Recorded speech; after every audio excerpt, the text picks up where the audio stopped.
Já finalizamos com a troca do óleo. Vamos verificar, ó, essa folga aqui, ó, da pastilha. Tá vendo aí?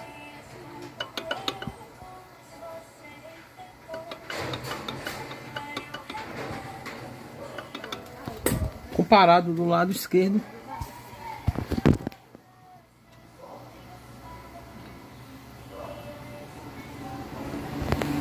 não tem folga aí, né? Vamos desmontar, tirar o pneu aqui do lado direito para a gente verificar. Ó, aqui, né? Pronto, vamos remover o pneu para a gente verificar, porque não tem nenhuma folga na suspensão. Então o único barulho que identificamos foi esse daqui, né?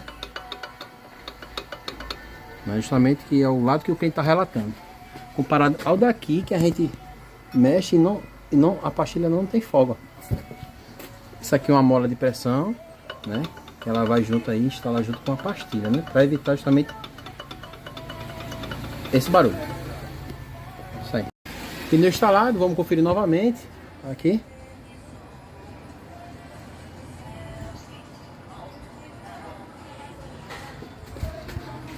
Aí, graças a Deus. Parou a folga. Não tem, comparado daqui também. É isso aí. Agora o cliente aí vai seguir sua viagem.